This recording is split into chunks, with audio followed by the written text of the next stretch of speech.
Hello everyone. So we are going to discuss about Kohlrausch law. I repeat it again, Kohlrausch law. What is Kohlrausch law? Actually, in electrochemistry, already we discussed about the lambda naught m for weak electrolyte and lambda naught m for strong electrolyte. चलिए एक बार revision कर लेते हैं कि अभी हम क्या बताने की कोशिश कर रहे हैं. एक्चुअली कोलराउस लॉ अगर आप पढ़ रहे हैं इट मीन्स आपने बहुत कुछ पढ़ लिया है उससे पहले, और जो पढ़ लिया उसका एक शॉर्ट रिवीजन लेते हैं. After that we will come on the topic Kohlrausch law. अगर हमें एक स्ट्रॉन्ग इलेक्ट्रोलाइट दिया जाए और एक हमें वीक इलेक्ट्रोलाइट दिया जाए, ओके, तो अगर दोनों इलेक्ट्रोलाइट को अगर हम इनफाइनाइट डाइल्यूट करते हैं, इनफाइनाइट समझ रहे हैं आप. इनफाइनाइट का मतलब इतना सॉल्वेंट ऐड कर देना है उसके अंदर कि जो आपके पास इलेक्ट्रोलाइट का जो आपके पास प्रीवियस सॉल्यूशन था, मींस उसकी कंसंट्रेशन मान लेते हैं सी है. फॉर एग्जांपल अगर आपका स्ट्रॉन्ग इलेक्ट्रोलाइट है और उसकी फ़िलहाल जो इनिशियल कंसंट्रेशन है वो सी है स्ट्रॉन्ग इलेक्ट्रोलाइट की, और उस समय उसका कोई ना कोई मोलर कंडक्टेंस होगा. इसको रिप्रेजेंट ऐसे करते हैं, किसी पर्टिकुलर कंसंट्रेशन पे किसी भी इलेक्ट्रोलाइट के कंडक्टेंस को ऐसे लिखते हैं cap M C. C means एक पर्टिकुलर कंसंट्रेशन पर उस इलेक्ट्रोलाइट का मोलर कंडक्टेंस क्या होगा, तो उसको हम रिप्रेजेंट करते हैं कैप सी एम. ऊपर सी लगा देते हैं. C means concentration, particular concentration पर. फॉर एग्जांपल आपके पास एक सॉल्यूशन है स्ट्रॉन्ग इलेक्ट्रोलाइट का, मीन्स 1 मोलर है और उसकी उस समय मोलर कंडक्टिविटी दी गई है, तो इन दैट केस ये 1 मोलर से कंसंट्रेशन हो गई और ये उस 1 मोलर कंसंट्रेशन पर और एक पर्टिकुलर टेम्परेचर पर ये उसका क्या हो गया, लैम्डा एम हो गया, मीन्स मोलर कंडक्टिविटी हो गई. सेम एज अगर हम डिस्कस करते हैं तो फॉर वीक इलेक्ट्रोलाइट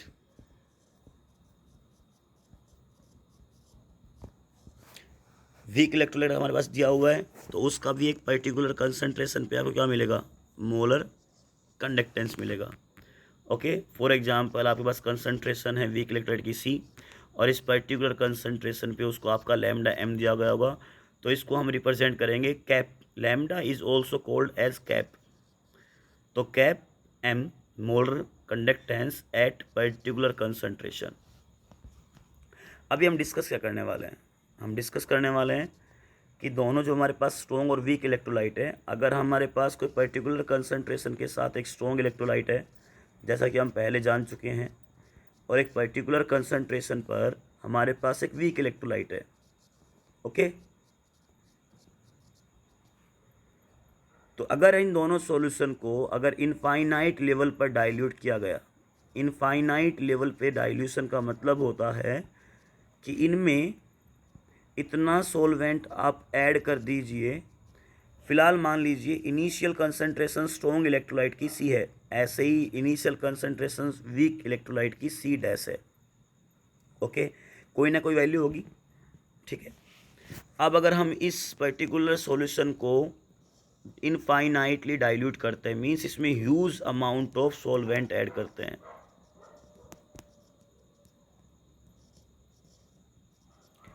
इतना सॉल्वेंट ऐड करना है कि पर लीटर, मीन्स पर लीटर ऑफ सॉल्यूशन पर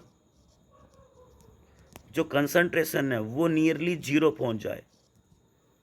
इसको समझाने का दूसरा तरीका ये कि आपको इतना huge amount of solvent add कर देना है, इतना huge amount of solvent add कर देना है, मीन्स आपको इतना डाइल्यूशन कर देना है कि जो सॉल्यूशन है, जो आपके पास पर्टिकुलर इलेक्ट्रोलाइट का सॉल्यूशन दिया गया है, वेदर वो स्ट्रॉन्ग इलेक्ट्रोलाइट हो या वीक इलेक्ट्रोलाइट हो, तो उसका जो डाइल्यूशन इतना ज़्यादा कर देना है कि उसकी कंसंट्रेशन अप्रोक्स 0 पहुंच जाए. बिकॉज आप जानते हैं कंसंट्रेशन किसके इन्वर्सली होती है, वॉल्यूम की इन्वर्सली होती है.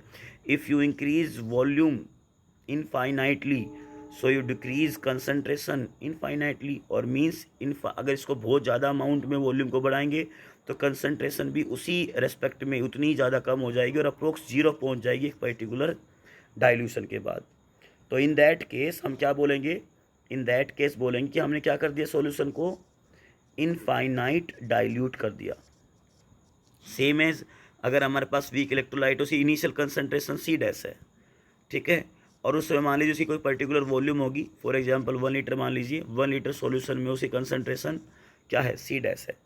अगर हम वीक इलेक्ट्रोलाइट को भी इनफाइनाइटली, ठीक है, डाइल्यूशन कर देते हैं, उसका डाइल्यूशन मीन्स उसमें बहुत ज़्यादा huge amount of solvent add कर देते हैं, और इतना सॉल्वेंट ऐड करने की उस इलेक्ट्रोलाइट की जो कंसनट्रेशन है वो अप्रोक्स जीरो पहुंच जाए, तो इन दैट केस वो क्या कहलाएगी, वो कहलाएगी लैम्डा नॉट एम, यानी कि मोलर कंडक्टिविटी। नोट जो ऊपर लगाया है मैंने एक पर्टिकुलर साइन, वो रिप्रेजेंट करता है इनफाइनाइट डाइल्यूशन की कंडीशन, यानी कि उस समय उस कंडीशन को रिप्रेजेंट करता है जब आपकी कंसनट्रेशन क्या पहुंच जाती है, जीरो।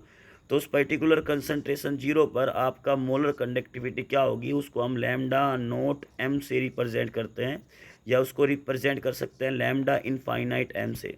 सेम एज अगर आप स्ट्रॉन्ग इलेक्ट्रोलाइट को इनफाइनाइट डाइल्यूट करते हैं तो उसको भी हम ऐसे ही सिंबॉलिक रिप्रेजेंटेशन से रिप्रेजेंट करते हैं, लैम्डा नॉट एम और lambda infinite M. This is a symbolic representation at infinite dilution.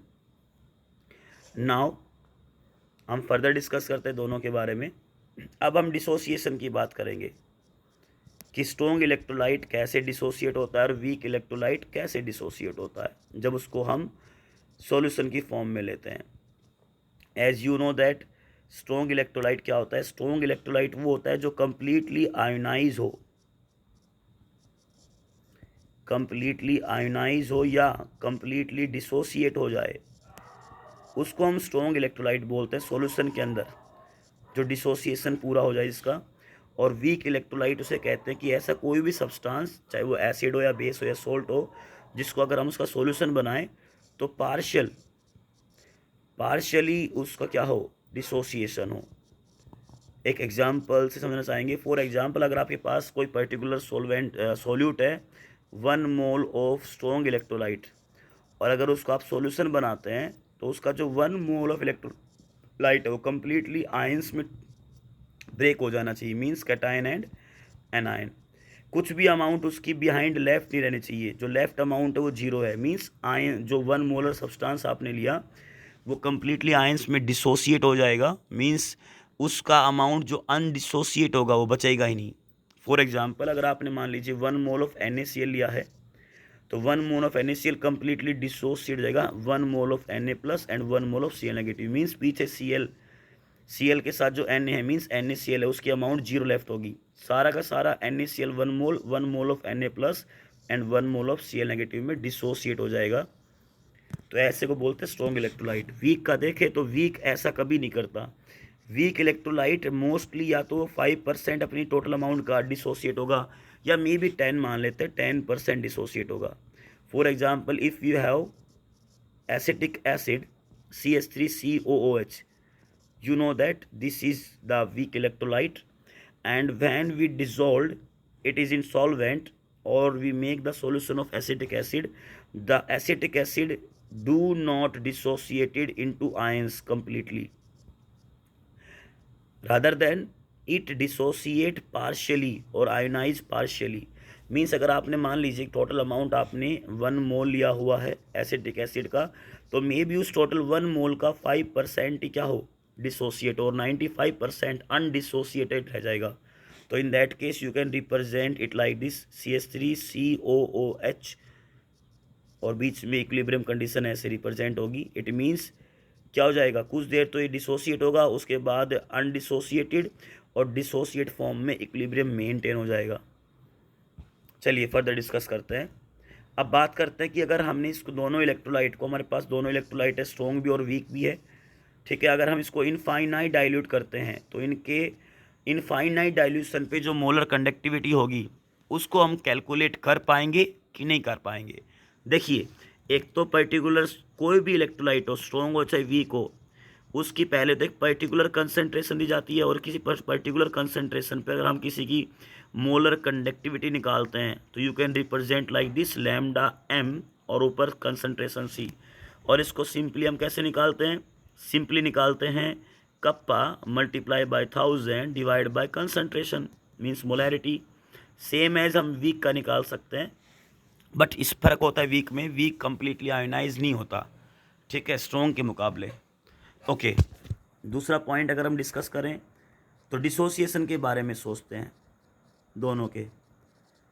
आप स्ट्रॉन्ग इलेक्ट्रोलाइट को किसी भी कंसंट्रेशन के फॉर्म में आप टेक करें उसको, मींस स्ट्रॉन्ग इलेक्ट्रोलाइट किसी भी कंसंट्रेशन की वैल्यू पे उसका सॉल्यूशन बनाया जाए, मींस 1 मोलर बनाया जाए, 0.1 मोलर बनाया जाए उसके अमाउंट को लेकर, ठीक है। किसी भी कंसंट्रेशन पे अगर आप देखें स्ट्रॉन्ग इलेक्ट्रोलाइट को तो वो कम्प्लीटली आयोनाइज हो जाता है या डिसोसिएट हो जाता है। मींस अगर आप NaCl का अलग अलग कंसंट्रेशन का सॉल्यूशन बनाएं तो आप ये देखें कि किसी भी कंसंट्रेशन रखेंगे तो Na+ और Cl- कंप्लीटली दिए जाएंगे किसके द्वारा? NaCl के द्वारा। पीछे अमाउंट बचेगी ही नहीं NaCl की फॉर्म में, वो सारा का सारा Na+ और Cl- में कन्वर्ट हो जाएगा। मीन्स स्ट्रॉन्ग इलेक्ट्रोलाइट जो होता है वो कंप्लीटली डिसोसिएट हो जाता है किसमें? आयंस में, एट ऑल कंसंट्रेशन, किसी भी कंसंट्रेशन पे लेंगे, ठीक है। मीन्स एक बार आपने उसका सॉल्यूशन बना दिया तो उसी समय जो स्ट्रॉन्ग इलेक्ट्रोलाइट है वो कंप्लीटली आयंस में कन्वर्ट हो जाएगा, उसकी कोई भी ऐसी अमाउंट नहीं बचेगी जो अनडिसोसिएट रहेगी पीछे। But in case of weak electrolyte, जैसे एग्जाम्पल आपने लिया CH3COOH, अगर इसको आप देखें तो वीक इलेक्ट्रोलाइट कभी भी कंप्लीटली आयोनाइज नहीं होता, वो पार्शियली आयोनाइज होता है। जैसे फॉर एग्जांपल अगर हमने एसिटिक एसिड एग्जांपल लिया तो मे बी इस टोटल जो एसिटिक एसिड 1 मोल है, इसका मान लीजिए क्या पता केवल 5% ही डिसोसिएट हुआ हो, 1 मोल का 5%, और 95% अनडिसोसिएट होता हो, तो इट मीन्स हम यहाँ लिख सकते हैं कि वीक जो इलेक्ट्रोलाइट होता है डू नॉट आयोनाइज और dissociated into ions at any concentration, completely ionize नहीं होता। अब इससे क्या बात समझ में आती है? इससे एक बात समझ में आती है क्या? अगर हम बात करते हैं अब अल्फा की डिग्री ऑफ डिसोसिएशन, अब देखिए अल्फा इंक्रीज होगा कि डिक्रीज होगा वीक और स्ट्रॉन्ग इलेक्ट्रोलाइट के लिए? आप जानते हैं अल्फा क्या होता है? Degree of dissociation means total amount का कितना पार्ट डिसोसिएट हुआ है डाइल्यूशन के ऊपर या नहीं होगा। एक बार स्ट्रॉन्ग इलेक्ट्रोलाइट के बारे में बात करते हैं। जैसा हमने बताया कि स्ट्रॉन्ग इलेक्ट्रोलाइट फर्स्ट टाइम ही सॉल्यूशन बनाने पर वो कम्प्लीटली आयोनाइज हो जाता है। मींस मान लीजिए आपकी कंसंट्रेशन है कुछ पर्टिकुलर C और उसमें आपकी जो वॉल्यूम है वो मान लो 1 लीटर है। अब इस सॉल्यूशन को आपने इनफाइनाइट डाइल्यूट किया, मींस इतना ज़्यादा वॉल्यूम आपने बढ़ा दिया किसी कंसंट्रेशन 0 पहुंच जाए, तो क्या उसमें अल्फा इंक्रीज होगा? No. Why am I saying this? Because जो स्ट्रॉन्ग इलेक्ट्रोलाइट होता है वो फर्स्ट पहले अटैम्प्ट पे ही कंप्लीटली आयोनाइज या डिसोसिएट हो जाता है आयंस में। तो डाइल्यूशन पर चाहे करो चाहे ना करो उसका डाइल्यूशन, उसके जो आयंस शुरुआत में डिसोसिएट सारे हो गए थे आयंस में, वो पहले से सारे डिसोसिएटेड है, कुछ भी अमाउंट अनडिसोसिएटेड नहीं बची है।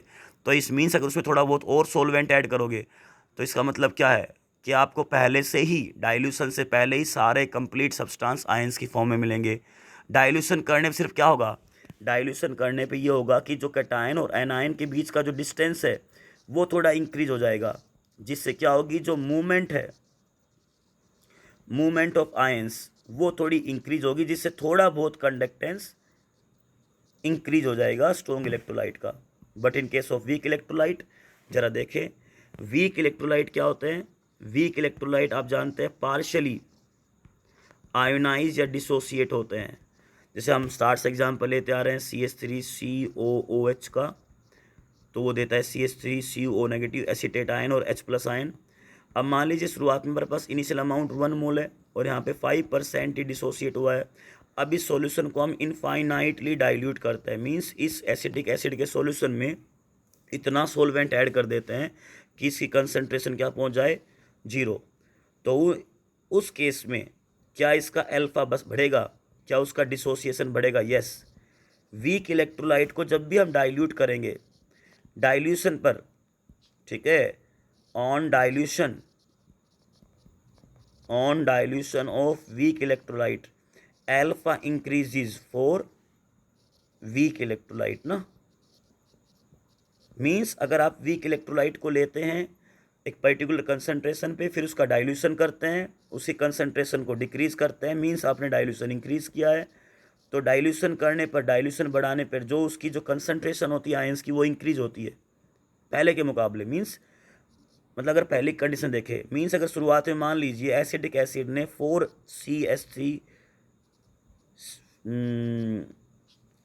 4CH3 CO नेगेटिव आयन दिए और 4H प्लस आयन दिए बिफोर डाइल्यूशन, और इसको आप डाइल्यूट कर दिया जाए, क्या पता इसके आयन जो 4 से वो 8 हो जाएं, ठीक है। मीन्स अगर आप वीक इलेक्ट्रोलाइट को डाइल्यूट करते हैं, दोबारा सुनिएगा, तो उसका जो अल्फा है डिग्री ऑफ डिसोसिएशन बढ़ता है, लेकिन स्ट्रॉन्ग इलेक्ट्रोलाइट कभी भी अल्फा नहीं बढ़ता है, ठीक है। यानी कि स्ट्रॉन्ग इलेक्ट्रोलाइट के लिए जो अल्फा की वैल्यू होती है वो हमेशा 1 होती है, और वीक इलेक्ट्रोलाइट के हमेशा लेस देन 1 होती है। अब लेस देन 1 है और डाइल्यूशन करोगे तो थोड़ी बहुत बढ़ेगी, 1 की तरफ जाएगी, लेकिन वो कम्प्लीटली 1 नहीं हो सकती। क्यों? क्योंकि वीक इलेक्ट्रोलाइट है। तो यानी कहने का मतलब स्ट्रॉन्ग इलेक्ट्रोलाइट जो होता है उसका जो अल्फा होता है, डिग्री ऑफ डिसोसिएशन होता है, वो कंप्लीट रहता है पहले से ही, लेकिन वीक इलेक्ट्रोलाइट का डाइल्यूशन पर बढ़ता है। फिर भी वीक इलेक्ट्रोलाइट का डाइल्यूशन पर अगर कंडक्टेंस बढ़ रहा है, मीन्स आयंस बढ़ेंगे तो कंडक्टेंस बढ़ेगा, ऑब्वियस है। फिर भी उसका जो ओवरऑल जो इलेक्ट्रोलाइटिक कंडक्टिविटी होती है वीक इलेक्ट्रोलाइट की, वो फिर भी कम होती है स्ट्रॉन्ग इलेक्ट्रोलाइट के कंपैरिजन में, ठीक है।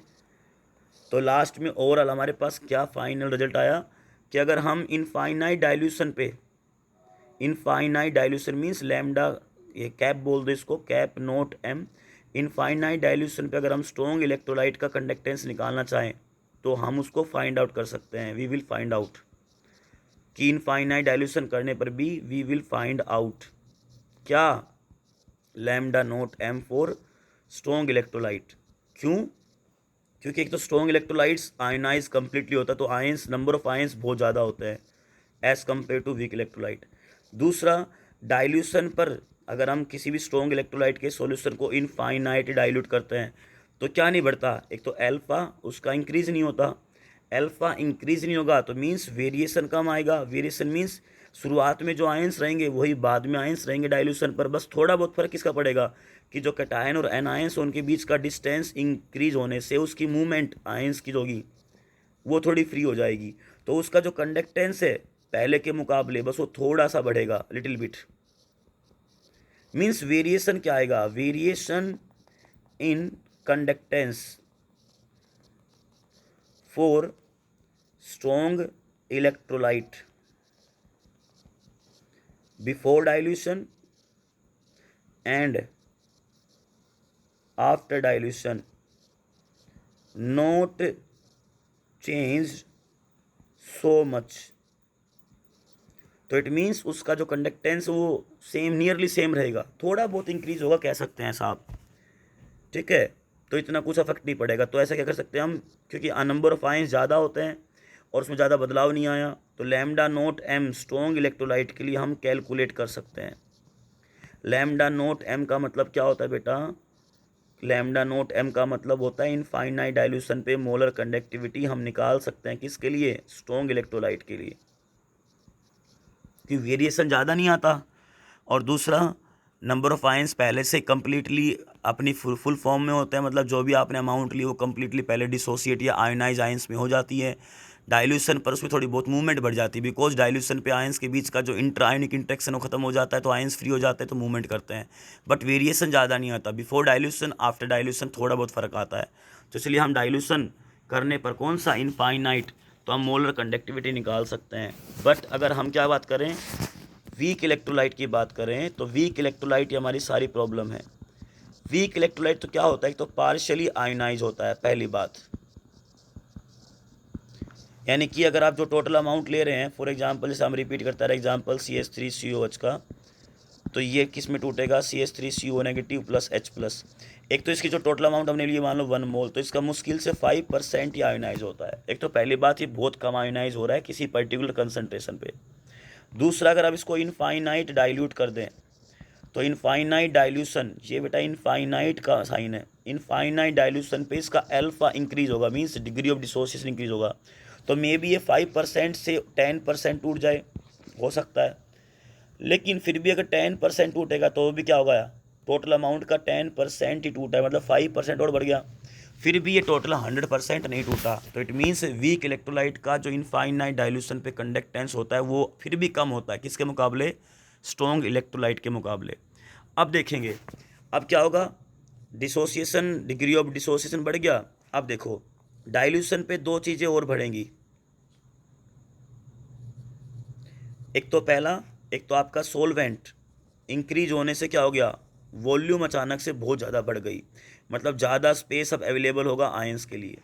दूसरा, नंबर ऑफ आयंस क्या हैं, कम हैं। तीसरा, जब अचानक से डाइल्यूशन बढ़ेगा तो जो थोड़े बहुत आयंस हैं उसकी जो वेलोसिटी है वो अचानक से बहुत ज़्यादा बढ़ जाएगी। कुछ ही आयंस है और डाइल्यूशन पर उसको ज़्यादा लार्ज स्पेस जो है वो अवेलेबल होगा, तो उनकी जो कंडक्ट, वो जो मूवमेंट आयंस की या जो वेलोसिटी कहिए वो अचानक से इतनी बढ़ जाएगी कि हम इनफाइनाइट डाइल्यूशन पर, लेकिन मैंने lambda note M, infinite dilution पर हम वीक इलेक्ट्रोलाइट की मोलर कंडक्टिविटी नहीं फाइंड आउट कर पाएंगे, कैंट फाइंड आउट। इसको सिंपली भाषा में अगर बोला जाए तो देखिए, इनफाइनाइट डाइल्यूशन पे वॉल्यूम बहुत ज़्यादा बढ़ जाता है, और वॉल्यूम बढ़ने से क्या बढ़ जाएगा, वॉल्यूम तो बढ़ रहा है ऑब्वियस है, स्पेस बढ़ जाएगा ज़्यादा घूमने वाला, लेकिन आप जानते हैं वॉल्यूम कंसंट्रेशन के इन्वर्सली प्रोपोर्शनल होता है। तो अगर हम वॉल्यूम को बढ़ा रहे हैं तो इट मीन्स कंसंट्रेशन घटा रहे हैं, और कंसंट्रेशन घटा के हमें जीरो तक ले जाना है, और इस जीरो कंसंट्रेशन पर वीक इलेक्ट्रोलाइट कंडक्टेंस निकालना पॉसिबल नहीं है, बिकॉज एक तो वीक इलेक्ट्रोलाइट, एक तो आयनाइज बहुत कम होता है, दूसरा उसके इतने नंबर ऑफ आयंस इतने कम होते हैं पूरे पूरे सॉल्यूशन में कि उनका कंडक्टेंस निकालना इनफाइनाइट डाइल्यूशन पे पॉसिबल नहीं है। बिकॉज बिफोर डाइल्यूशन थोड़े बहुत आयन थे, डाइल्यूशन कर दिया, अब वॉल्यूम बहुत ज़्यादा बढ़ गई, वॉल्यूम बढ़ने से आयंस की जो वेलोसिटी है वो अचानक से इतनी ज़्यादा बदल जाती है कि बिफोर डाइल्यूशन और आफ्टर डाइल्यूशन में जो वेरिएशन है इसके अंदर, मोलर कंडक्टेंस के अंदर, वो बहुत ज़्यादा होता है, ह्यूज अमाउंट होता है, और इतना लार्ज डिफरेंस आ जाता है कि उसको इनफाइनाइट डाइल्यूशन पर मोलर कंडक्टेंस निकालना पॉसिबल हो ही नहीं पाता। इसको ग्राफिकली रिप्रेजेंट करके हम दिखाएंगे, हम molar conductivity versus square root of concentration of solute, इसके रेस्पेक्ट में रिप्रेजेंट करेंगे। देखिए इस डायग्राम को ऐसे कुछ करके बनाया जाता है, ये जो स्लोप है, जो बिल्कुल आपको एक डाउन स्ट्रेट लाइन आती हुई दिख रही है, ये आपके लिए एक स्ट्रॉन्ग इलेक्ट्रोलाइट की लाइन होती है, फॉर एग्जांपल ऐसे ले लिया आपने, और एक ऐसी नीचे से स्लोप है ना, धीरे धीरे धीरे पैरेलल टू एक्स एक्सिस चलता है, और आगे जाके धीरे धीरे ये वाई एक्सिस के पैरेलल होके ऊपर निकल जाता है। ये एक वीक इलेक्ट्रोलाइट के लिए लाइन होती है। इनका मतलब क्या होता है, इनका मतलब होता है, देखिए इधर अगर जाएंगे तो कंसंट्रेशन बढ़ रही है, इधर आएंगे तो कंसंट्रेशन घट रही है, और हमारा स्लोप क्या रहा है, उधर से वापस हम पढ़ रहे हैं, इसकी बैक स्टडी कर रहे हैं, तो मीन्स अगर आप इधर आएंगे तो कंसंट्रेशन घटेगी। तो फॉर एग्जांपल इस पर्टिकुलर कंसंट्रेशन पे एसिटिक एसिड का जो मोलर कंडक्टेंस है वो ये है, ठीक है। अब धीरे धीरे आप क्या कर रहे हैं, एसिटिक एसिड कंसंट्रेशन घटा रहे हैं, एक समय ऐसा आएगा जब आप इसको कंसंट्रेशन कैसे घटाई जाएगी, डाइल्यूशन करके, और डाइल्यूशन कितना करना है, इनफाइनाइट टाइम। तो आप क्या करेंगे, इसका डाइल्यूशन कर रहे हैं, और अचानक से आपने इतना डाइल्यूशन कर दिया कि इसकी जो कंसंट्रेशन है वो क्या पहुंच गई है, जीरो। अब जीरो कंसंट्रेशन आने पर इसमें क्या आता है, वेरिएशन जो होता है वो क्या आता है, huge variation, means before dilution और आफ्टर डाइल्यूशन जो वेरिएशन होता है कंडक्टेंस के अंदर वो बहुत ज़्यादा होता है। और इनफाइनाइट डाइल्यूशन पे कि उन आयंस का मोलर कंडक्टेंस क्या होगा उसको आसानी से फाइंड आउट नहीं कर सकते। तो क्या होगा, ये स्लोप अचानक से जो है ना, ये हाइपरबोला, ये अचानक से ऊपर की तरफ चला जाता है, parallel to Y axis. Means ये किस पे नहीं काटेगा, ये काटना चाहिए था ऐसे, मैं दूसरे कलर से बना के दिखा रहा हूँ, ये आगे बढ़ता रहना चाहिए था, और धीरे धीरे कंसंट्रेशन आगे इधर डिक्रीज होती है, और आगे जाके ये वाई एक्सिस कट करता, वाई एक्सिस पे कट करता जहाँ पे, तो उसके नीचे आप देखते हो यहाँ पे कंसंट्रेशन क्या होती, जीरो, और जीरो कंसंट्रेशन में क्या आप क्या मिल जाता, लैम्डा नोट एम मिल जाता। मीन्स आपको जीरो कंसंट्रेशन पे आपको मोलर कंडक्टिविटी मिल जाती, किसकी, वीक इलेक्ट्रोलाइट की। और जीरो कंसंट्रेशन पे मोलर कंडक्टिविटी को बोलते हैं, क्या बोलते हैं, molar conductivity eight infinite dilution. Means ये जो वाई एक्सिस पे काटा ये होता है इंटरसेप्ट। बट ऐसा पॉसिबल हुआ ही नहीं, क्यों पॉसिबल नहीं हुआ? क्योंकि देखिए आपका जो स्लोप है वो अचानक से क्या चला गया, अचानक से ऊपर से नीचे से आया, अचानक से पैरेलल टू वाई एक्सिस हो गया। इस बात को कैसे समझेंगे? इसका मतलब ये होता है कि जो वीक इलेक्ट्रोलाइट होता है, जब उसका हम डाइल्यूशन करते हैं इनफाइनाइट, तो बिफोर डाइल्यूशन जो उसका मोलर कंडक्टिविटी थी और जो आफ्टर डाइल्यूशन उसकी कंडक्टिविटी है उसमें बहुत ज़्यादा चेंज होता है, और इतना लार्ज चेंज आता है, वेरिएशन इतना ज़्यादा होता है कि वेरिएशन ज़्यादा होने से molar conductivity eight infinite dilution mean zero concentration में निकालना पॉसिबल नहीं होता। तो ये जो स्लोप होता है ये आगे जाके वाई एक्सिस पे कट नहीं करता और हमें इंटरसेप्ट नहीं मिलता, जिससे हमें लैम्डा नोट एम की वैल्यू नहीं मिलती। बट अगर देखें स्ट्रॉन्ग इलेक्ट्रोलाइट को, जैसे आप जानते हैं स्ट्रॉन्ग इलेक्ट्रोलाइट किसी भी कंसंट्रेशन पे डिसोसिएट पूरा हो जाता है, means number of ions already ज़्यादा हैं। अगर आप इसका डाइल्यूशन करते हैं तो इसका अल्फा इंक्रीज नहीं होता है, मीन्स डिग्री ऑफ डिसोसिएशन कैसे इंक्रीज होगा? जो चीज़ पहले से ही टूट चुकी है अब उसका डिसोसिएशन कैसे हो सकता है? ठीक है, तो उसका डिसोसिएशन नहीं होगा। इट मीन्स डाइल्यूशन करने पर और बिफोर डाइल्यूशन जो कंसंट्रेशन होगी, ठीक है, वो तो चेंज होगी, बट जो नंबर ऑफ आयंस है, ठीक है, जो क्वांटिटी ऑफ आयंस है वो पहले जितना था वही ह्यूज अमाउंट में आप डाइल्यूशन के बाद है। थोड़ा बहुत क्या हो जाएगा, डाइल्यूशन होने पर आयंस की जो मोबिलिटी है वो बढ़ जाएगी। तो क्या होगा, डाइल्यूशन करने पर भी हमारे पास स्ट्रॉन्ग इलेक्ट्रोलाइट के आयंस इतने ज़्यादा होते हैं, इतनी मोबिलिटी इतनी नहीं बढ़ पाती, इतना वेरिएशन नहीं आ पाता है।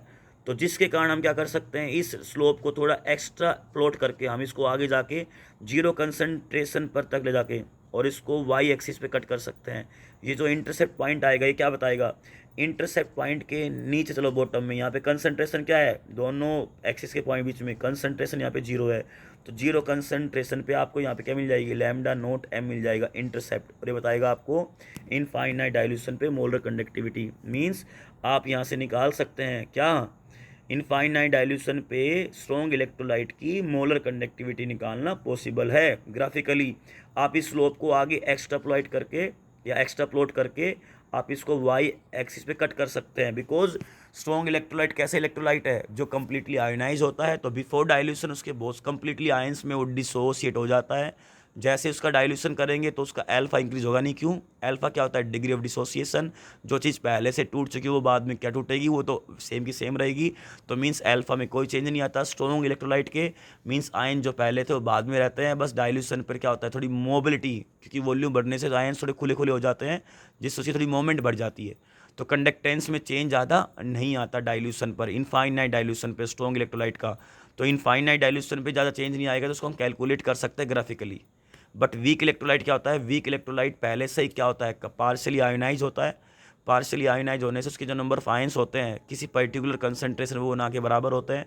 और फिर उसका हम क्या करते हैं, डाइल्यूशन करते हैं। डाइल्यूशन करने पर जो अल्फा होता है, degree of dissociation week electrolyte का, वो बढ़ता है। मीन्स वीक इलेक्ट्रोलाइट जब भी उसको डाइल्यूशन होगा वो थोड़ा और डिसोसिएट होगा आयंस में। चलो डिसोसिएट हो गया, मान लो उसका डिग्री ऑफ डिसोसिएशन बढ़ा तो उसके नंबर ऑफ आयंस बढ़ गए, बट फिर भी इतने आयंस नहीं बढ़ते as compare to strong electrolyte. अच्छा, बिफोर डाइल्यूशन जो आयंस थे वीक इलेक्ट्रोलाइट के, अब डाइल्यूशन कर दिया गया इनफाइनाइट, अब जो आयंस है वो थोड़े और बढ़ गए हैं, फिर भी डाइल्यूशन होने पर अचानक से क्या होता है, इतना ह्यूज लार्ज वॉल्यूम मिल जाता है कि जो आयंस है उनका जो वेलोसिटी है, जो मूवमेंट अचानक से इतनी ज़्यादा बढ़ जाती है, इतनी ज़्यादा बढ़ जाती है कि इसको इनफाइनाइट डाइल्यूशन पर उस मूवमेंट को कैलकुलेट कर पाना पॉसिबल नहीं है। और इसको टेक्निकली कैसे बोलेंगे कि इनफाइनाइट डाइल्यूशन पे वीक इलेक्ट्रोलाइट का मोलर कंडक्टेंस निकालना पॉसिबल नहीं है, जिस कारण से आप देख सकते हैं कि जो स्लोप है जो वीक इलेक्ट्रोलाइट का पहले थोड़ा थोड़ा पैरेलल चला, फिर आगे जाके आगे कटना चाहिए था, लेकिन ये क्या हो गया, ये अचानक से पैरेलल टू वाई एक्सिस हो गया। मींस वीक इलेक्ट्रोलाइट कभी भी आगे वाई एक्सिस पे कट नहीं करेगा, तो मतलब इंटरसेप्ट नहीं आएगा, और इंटरसेप्ट क्या देगा, इनफाइनाइट डाइल्यूशन पे मोलर कंडक्टिविटी देगा। तो यानी कि स्ट्रॉन्ग इलेक्ट्रोलाइट का निकालना आसान होता है इनफाइनाइट डाइल्यूशन पे, लेकिन वीक इलेक्ट्रोलाइट का निकालना आसान नहीं होता है due to large variation in conductance. Okay, अब इसको फर्दर इसको वेरीफाई करते हैं। तो हम सोचे फिर कि वीक इलेक्ट्रोलाइट का जो कंडक्टेंस है इनफाइनाइट डाइल्यूशन पर, क्या फिर वो कभी निकाला नहीं जा सकता? क्या कोई तरीका नहीं है ना? तरीका है, और ये तरीका किसने दिया, कोलराउस ने, जिसको हम कोलराउस लॉ बोलते हैं। इसने बताया, कोलराउस ने, कि आपको वीक इलेक्ट्रोलाइट का जो मोलर कंडक्टिविटी है इनफाइनाइट डाइल्यूशन पे, उसको आप कैलकुलेट कर सकते हैं किसकी मदद से, फ्रॉम लैम्डा नॉट एम या lambda cap M of strong electrolyte. Means strong electrolyte के कंडक्टेंस से आप वीक इलेक्ट्रोलाइट का कंडक्टेंस निकाल सकते हैं। How is it possible? चलिए कोलराउस ने जो नोट किया उसके बारे में डिस्कस करते हैं। कोलराउस सेड दैट कि जब भी किसी पर्टिकुलर इलेक्ट्रोलाइट को दो इलेक्ट्रोड के बीच में रखा जाएगा, यहाँ पे ओके, जब भी किसी इलेक्ट्रोलाइट को दो इलेक्ट्रोड के बीच में रखा जाएगा तो ऑब्वियस है वो क्या प्रोड्यूस करेगा, या तो कैटायन और एनायन प्रोड्यूस करेगा। ओके, और कैटायन एनायंस क्या करते हैं, वो अपोजिट इलेक्ट्रोड के बीच में मूव करते हैं, और मूवमेंट किस में हेल्प करती है, ऑब्वियस है करंट पास करने में हेल्प करती है, इसको बोलते हैं कंडक्टेंस। और यहाँ पे जो अमाउंट ली गई है वो किस में ली गई है, मोल्स में। तो यानी कि यहाँ पे जो कंडक्टेंस कहलाएगा क्या लगेगा, मोलर कंडक्टेंस। ओके, अब ये मोलर कंडक्टेंस तो ठीक है, समझ में आ गया। अब क्या होगा, अब कोलराउस ने कहा कि जब भी कोई पर्टिकुलर आयन दो इलेक्ट्रोड के बीच में मूव करता है तो ईच एंड एवरी आयन, हर एक आयन कंट्रीब्यूट करता है किसमें, molar conductivity of complete solution. यानी कि इस पूरे कंप्लीट सॉल्यूशन का मोलर कंडक्टिविटी क्या होगी, ये निकालना हो तो आपको इंडिविजुअल जो आयंस है उसके मोलर कंडक्टेंस को जोड़ लेना चाहिए। मींस फॉर एग्जांपल यहाँ पे 8 कैटायन है और 8 एनायन है, और इस पूरा सब्सटेंस आपके पास मान लो ए बी, तो ए बी नाम का इलेक्ट्रोलाइट का मोलर कंडक्टेंस क्या होगा, आप क्या जोड़ लीजिए, 4 जो 8 जो H प्लस आयन है और 8 जो नेगेटिव आयन है उनका कंडक्टेंस जोड़ लीजिए, आपका टोटल आंसर आ जाएगा molar conductance of A B substance. तो यानी कि उसने क्या कहा, उसकी डेफिनेशन को थोड़ा रिवाइज करते हैं कि एट इनफाइनाइट डाइल्यूशन। अच्छा, ये क्या खास बात है, इसमें खास बात एक ही है कि सारा की सारी कैलकुलेशन इनफाइनाइट डाइल्यूशन पे होती है, जब कंसंट्रेशन क्या पहुंच जाए, 0। Eight infinite dilution when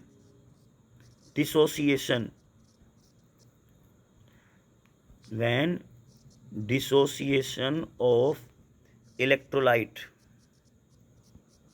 is complete, कि जब किसी पर्टिकुलर सब्सटेंस को हम आयनाइज डाइल्यूट करते हैं तो वो उसके कंप्लीटली आपको वो आयंस प्रोड्यूस कर देगा जितना उसका बस का होगा।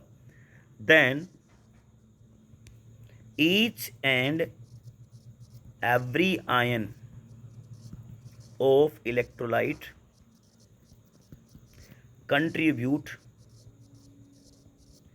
Towards the conductance of electrolyte. यानी कि each and every single ion की आप क्या लगा लीजिए, आयनिक मोलर कंडक्टिविटी निकाल लीजिए और उनको जोड़ दीजिए तो कंप्लीट सब्सटेंस का आ जाएगा। जैसे फॉर एग्जांपल इंडिया एक डेमोक्रेटिक कंट्री है और इंडिया में मान लो पूरे 15,000 वोट गिरे हैं, तो यानी कि जो 15,000 वोट है किसका कंट्रीब्यूशन है, ईच एंड एवरी वोटर, सभी वोटर जितने भी वोटर हैं उनकी वोट को काउंट कर लीजिए तो टोटल आपके पास आ जाएगी कितने वोट गिरे। तो सेम एज किसी पर्टिकुलर कोई इलेक्ट्रोलाइट है उसका मोलर कंडक्टेंस क्या होगा इनफाइनाइट डाइल्यूशन पे, तो ये चेक कर लीजिए कि उसमें जो आयंस हैं उन ईच एंड एवरी आयंस की आयनिक मोलर कंडक्टिविटी, यानी आयंस की मोलर कंडक्टिविटी को जोड़ लीजिए, जितने भी आयंस है कैटायन और एनायन जो भी हों, तो आपके पास टोटल सब्सटेंस का इनफाइनाइट डाइल्यूशन पे मोलर कंडक्टिविटी आ जाएगी। अच्छा, इससे क्या फ़र्क नहीं पड़ता, आयन जब मूव करता है तो इस बात का फ़र्क नहीं पड़ता कि वो किसके साथ एसोसिएट है, ठीक है। इट्स कंडक्टेंस, यानी कि इट्स मीन्स आयन का conductance, it's conductance not affected by presence of other ions associated with it.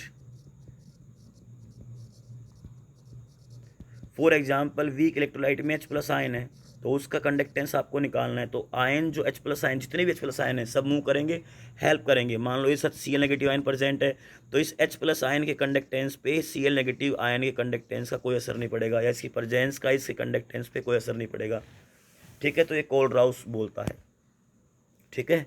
It means बड़ा सिंपल सा है। फॉर एग्जाम्पल आपके पास मान लो एक KCl नाम का इलेक्ट्रोलाइट है, एक मान लो आपके पास KNO3 नाम का इलेक्ट्रोलाइट है, और एक आपके पास मान लो NaCl नाम का इलेक्ट्रोलाइट है, ठीक है। इन तीनों में एग्जाम्पल लेकर इनकी कंडक्टिविटी लिखकर हम ये जानने की कोशिश करेंगे कि इनके इलेक्ट्रोलाइटिक जो कंडक्टेंस है इनमें डिफरेंस है, कंपेयर करेंगे, पेयर बनाएंगे और देखेंगे कि डिफरेंस किस कारण से आएगा। KCl का जो कंडक्टेंस होता है वो 149 होता है, 0.9 लगभग, या 149 का अप्रोक्स ले लीजिए आप।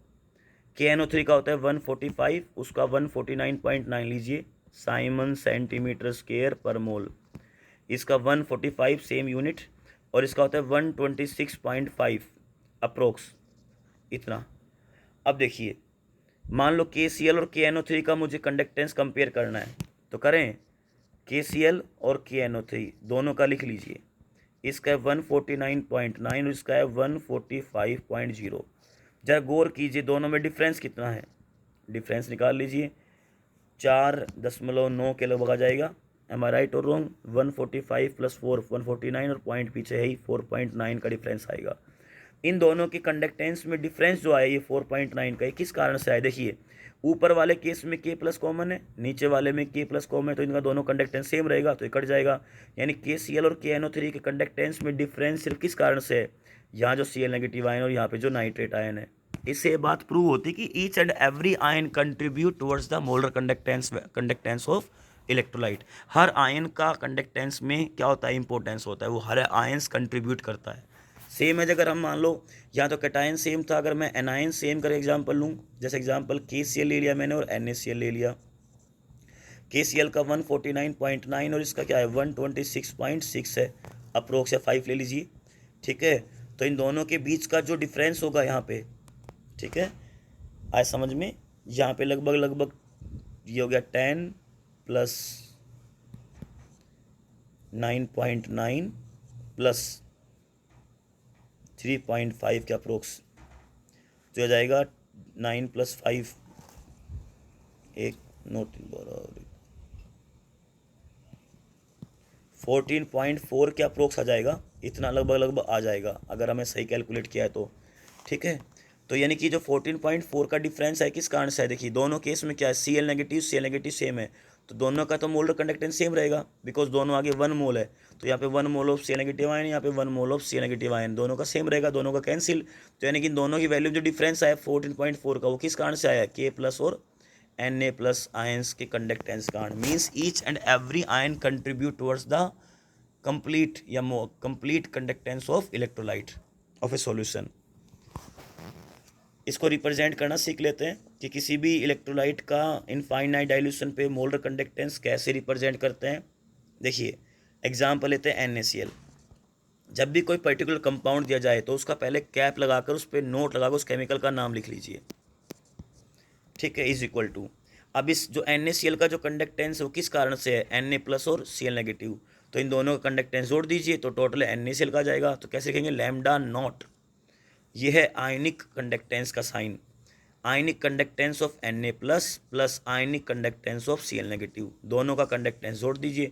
मान लो Na+ का x और Cl नेगेटिव का y है, तो क्या आंसर आ गया? λ0 NaCl। क्या आंसर आएगा बच्चा?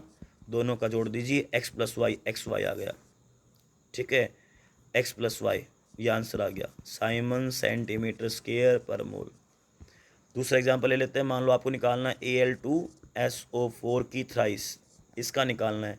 तो सबसे पहले आप क्या लिखिए? केमिकल λ0 या लैम्डा कैप नोट लिख लीजिए। उसके बाद केमिकल का नाम Al2SO4 की थ्राइस। उसके बाद क्या करना है आपको? इन इंडिविजुअल आयंस का आपको मोलर कंडक्टिविटी यानी कि आयनिक मोलर कंडक्टिविटी जोड़ देनी है एल्यूमिनियम और सल्फेट आयंस की। टोटल आंसर आ जाएगा। कैसे कहेंगे? λ0। देखिए बेटा ऊपर था नमक नमक में Na और Cl का 1 मोल, तो यहाँ पे आगे 1 मोल आप रिप्रेजेंट करो चाहे मत करो फर्क नहीं पड़ेगा। यहाँ पे देखो नीचे 2 काउंटिंग, तो यहाँ पे NaCl के एल्यूमिनियम के 2 मोल, तो आगे 2 लगाएंगे λ0 और फिर Al3+ लिख देंगे। प्लस दूसरा कौन है? सल्फेट आयन के 3 मोल है, तो अमाउंट को बेटा आगे लिखेंगे, पीछे लिखेंगे लैम्डा ये नॉट और उसके बाद सल्फेट आयन लिख देंगे। तो इसकी रिप्रेजेंटेशन ऐसे होती है। अरे ऑब्वियस है, सल्फेट आयन और एल्यूमिनियम आयन का कंडक्टेंस जोड़ लीजिए यानी कि आयनिक कंडक्टिविटी जोड़ लीजिए तो कंप्लीट सॉल्यूशन का आ जाएगा या कंप्लीट इलेक्ट्रोलाइट का आ जाएगा। ये इसकी रिप्रेजेंटेशन है। अब इसकी एप्लीकेशन पे गौर कर लेते हैं। एप्लीकेशन क्या होती है कोलराउस की? पहला एप्लीकेशन हमारे पास बड़ा सरल है, बड़ा सिंपल सा है। फर्स्ट एप्लीकेशन है कि जो वीक इलेक्ट्रोलाइट होता है, वीक इलेक्ट्रोलाइट का हम क्या निकालेंगे? λ0 m निकालेंगे from λ0 m of strong electrolyte. कैसे निकालेंगे, एग्जाम्पल से प्रूव करते हैं। फॉर एग्जाम्पल आपको निकालना हो एसिटिक एसिड का मोलर कंडक्टेंस इन फाइनाइट डाइल्यूशन पे, कैसे निकालेंगे? तो मैंने क्या कहा, स्ट्रॉन्ग इलेक्ट्रोलाइट की मदद से निकाल सकते हैं। कैसे? जैसे आपको मान लो 3 एग्जाम्पल दे दिए जाएँ, 3 इलेक्ट्रोलाइट है, हमारे पास सोडियम एसीटेट दे दिया गया, उसकी है 91। जैसे हमारे पास HCl दे दिया गया, उसकी मान लो 429 लगभग या 426 के अप्रोक्स होती है। और तीसरे लिए हमारे पास NaCl, जिसका हमारे पास होता है 126 के अप्रोक्स मान लेते हैं, पॉइंटों की वैल्यू को छोड़ देते हैं फिलहाल। तो ये हमारे पास 3 स्ट्रॉन्ग इलेक्ट्रोलाइट दे दिए गए। इन 3 स्ट्रॉन्ग इलेक्ट्रोलाइट की मदद से आप वीक इलेक्ट्रोलाइट कंडक्टेंस कैसे निकालेंगे इनफाइनाइट डाइल्यूशन पे। तो सबसे पहले उसको ऊपर रिप्रेजेंट करो कि जो वीक इलेक्ट्रोलाइट है उसका कंडक्टेंस जो है वो किस आयंस के कारण है। तो CH3COOH किस कारण से है? लैम्डा नोट H+, एक तो H+ आयंस कारण है, plus lambda note CH3COO negative यानी एसीटेट आयन कारण है। चूँकि इनकी क्या है 1 मोल है कंप्लीट, तो आगे 1 और यहाँ पे 1, तो मेंशन करो चाहे मत करो फ़र्क नहीं पड़ेगा 1 मोल के लिए। आगे इतना समझ में, यानी कि हमें H+ का और अगर CH3COO नेगेटिव का क्या मिल जाए, आयनिक मोलर कंडक्टेंस मिल जाए, तो हम कंप्लीट CH3COOH का निकाल सकते हैं। अब इन दोनों की वैल्यू ऊपर वाले इलेक्ट्रोलाइट में फाइंड आउट करो। बड़ा सिंपल सा है, मैं आपको हिंट दे रहा हूँ इसको सोल्व करने का, बड़ी रामबाण तरीका है कि जो नीचे जो केमिकल में जिस केमिकल का आपको निकालना है उसके आयंस पहचानो। यहाँ पे H+ आयन और CH3COO नेगेटिव एसीटेट आयन है। इन दो आयंस को ऊपर दिए गए केमिकल सब्सटेंस में आइडेंटिफाई करो किस में अंदर है ये। तो यहाँ पे H+ देखें तो यहाँ पे वो HCl में है, और अगर हम एसीटेट आयन देखें तो क्या है वो सोडियम एसीटेट में। तो ये आयन जिस केमिकल के अंदर प्रेजेंट हो उनकी वैल्यू को जोड़ दीजिए, और जिसके अंदर प्रेजेंट ना हो उसकी वैल्यू को माइनस कर दीजिए, फटाफट आंसर निकल जाएगा। फॉर एग्जांपल H+ आयन किसमें, HCl में, इसमें कौन जोड़ दो, CH3COO नेगेटिव कौन, सोडियम एसीटेट, तो इसका कंडक्टेंस जोड़ दो। और माइनस कैसे करना है, NaCl का, जो इसमें कोई मैच नहीं कर रहा, आंसर फटाफट निकल जाएगा। यानी कि 91 + 426 - 126 आपका आंसर आ जाएगा जो भी इसमें आएगा। ठीक है, आप इसको कैलकुलेट कर सकते हैं। तो आपका आंसर आ जाएगा वीक इलेक्ट्रोलाइट किसका, एसिटिक एसिड का। दूसरी हमारे पास एप्लीकेशन है इसकी कि हम क्या निकाल सकते हैं, अल्फा निकाल सकते हैं वीक इलेक्ट्रोलाइट का। यानी आप जानते हैं वीक इलेक्ट्रोलाइट एक होता है, ऐसा इलेक्ट्रोलाइट होता है जो डाइल्यूशन के बाद, डाइल्यूशन पर उसका जो अल्फा वो इंक्रीज होता है। स्ट्रॉन्ग का तो इंक्रीज नहीं होगा, क्योंकि अल्फा का मतलब होता है डिग्री ऑफ डिसोसिएशन। जो स्ट्रॉन्ग इलेक्ट्रोलाइट में इंक्रीज क्यों नहीं होता है, सोच के देखो, जो इलेक्ट्रोलाइट पहले से डाइल्यूशन से पहले जो कंप्लीटली आयनाइज हो चुका है, जिसके एक भी ऐसी अमाउंट नहीं बची है, इवन एक पार्टिकल नहीं बचा है जो डिसोसिएट ना हुआ हो, मतलब कंप्लीट अमाउंट डिसोसिएट हो चुकी है। तो अब डाइल्यूशन करने पर वो क्या होगा, सिर्फ वो आयंस थोड़े एक दूसरे से अलग अलग हो जाएंगे, और डिसोसिएशन तो पहले से पूरा हो चुका है, तो अब डिसोसिएट होगा ही नहीं, मीन्स वहाँ पे अल्फा = 1 होगा। ठीक है, यानी कि डाइल्यूशन पर स्ट्रॉन्ग इलेक्ट्रोलाइट का अल्फा नहीं बढ़ता है। लेकिन वीक इलेक्ट्रोलाइट में क्या होता है, वीक इलेक्ट्रोलाइट में पार्शियली आयोनाइज रहता है, लेकिन डाइल्यूशन करने पर वीक इलेक्ट्रोलाइट का जो अल्फा होता है, डिग्री ऑफ डिसोसिएशन, वो इंक्रीज होता है। यानी कि डाइल्यूशन करोगे अगर वीक इलेक्ट्रोलाइट का, तो उसमें डाइल्यूशन बढ़ेगा, डाइल्यूशन बढ़ने पर उसका जो डिसोसिएशन है वो बढ़ेगा, मतलब नंबर ऑफ आयंस बढ़ेंगे, लेकिन इतने नहीं बढ़ेंगे वो स्ट्रॉन्ग इलेक्ट्रोलाइट से कंपेयर कर सको। ठीक है, मान लो पहले बिफोर डाइल्यूशन वीक इलेक्ट्रोलाइट का 5% डिसोसिएशन था, आफ्टर डाइल्यूशन 10% हो गया। अब वो 10% तो हुआ है, 100% थोड़ी हुआ है। इट मीन्स वो स्ट्रॉन्ग से अभी कमज़ोर है। ठीक है, हाँ।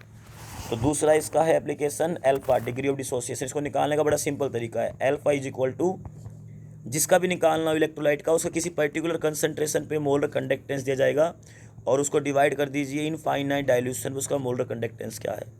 इस फॉर्मूले को रिवाइज करने का बड़ा आसान तरीका है, अल्फा लिखिएगा, ऊपर लैम्डा m और नीचे लैम्डा m लिखिएगा, ऊपर C लगा दीजिए, यहाँ पे इनफाइनाइट लगा दीजिए। ये है पर्टिकुलर कंसंट्रेशन पर लैम्डा m, और ये कंसंट्रेशन 0 है तब लैम्डा m है। दोनों का रेशो कहलाएगा डिग्री ऑफ डिसोसिएशन। तीसरा एप्लीकेशन देखते हैं हम, dissociation constant. As you know that dissociation constant होता क्या है, डिसोसिएशन कांस्टेंट को हम कैसे लिखते हैं। ठीक है, ये इसका जनरल फॉर्मूला होता है, आपने 11th में पढ़ा होगा, C⁴ / 1 - अल्फा। ये इसका फॉर्मूला है।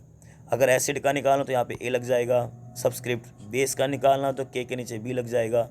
ठीक है, ये सिंपल सा फंडा है। अल्फा की वैल्यू कहाँ से आएगी, अल्फा की वैल्यू ये दी हुई है ऊपर, यानी यहाँ पुट कर सकते हैं, not big issue. K = concentration है, bracket start, lambda C M divide by lambda note M या लैम्डा इनफाइनाइट ब्रैकेट बंद, और इसका square divide by 1 minus lambda M concentration पर और lambda note M zero concentration पर। यह आपका हो गया फॉर्मूला इलेबोरेट फॉर्म में। एंड फाइनली हमारे पास जो है इसकी एप्लीकेशन हम क्या निकाल सकते हैं, solubility. Solubility of sparingly soluble salt. Sparingly soluble salt का मतलब होता है ऐसे सॉल्ट जो किसी भी पर्टिकुलर सॉल्वेंट में कंप्लीटली डिसोसिएट नहीं होते हैं, ठीक है।